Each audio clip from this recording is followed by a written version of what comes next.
AI is like right there in the classroom today. It really is. And that speed means educators need to adapt, like, now. Which brings us to our source for today's deep dive. It's a new handbook called the AI-Powered Teacher, a practical handbook for smarter teaching with AI. Sounds useful. It really is. It's basically trying to tackle that huge question. How do you combine the power of AI, all that analytical smarts, with the, essential human emotional side of teaching? And I think a key message right off the bat, something teachers listening will want to hear, is that this book isn't about replacing them. Not at all. The core idea is empowerment. It's about helping teachers use AI so they can move beyond just reciting information. To become more like innovators, focusing on the human connection. Exactly. Human-centered innovation. But that shift, well, it starts with a change in how teachers see their own role. Right, the old model. Yeah.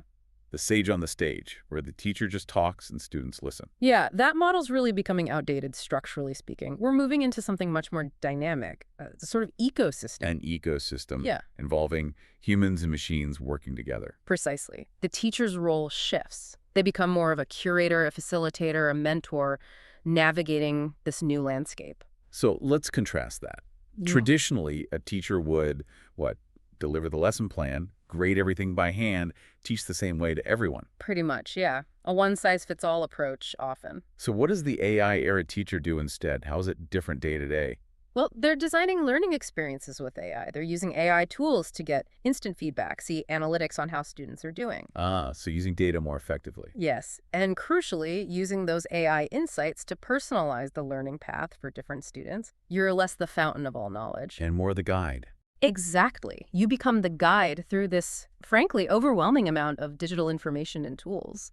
The essential human resource. That sounds amazing, but I can imagine some teachers thinking, okay, but does this mean I need to become a coder now?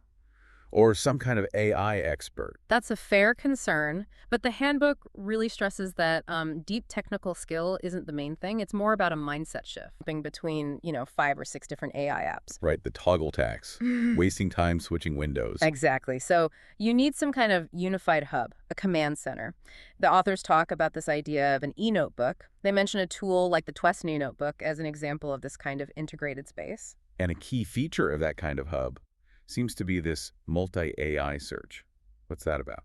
It means instead of just using, say, ChatGPT for everything, you can ask multiple AIs, ChatGPT, Gemini, Claude, Copilot, whatever the same question, all in one place. Okay, why is comparing their answers so important? Well, it helps you validate the information, for one. You see where they agree, where they differ.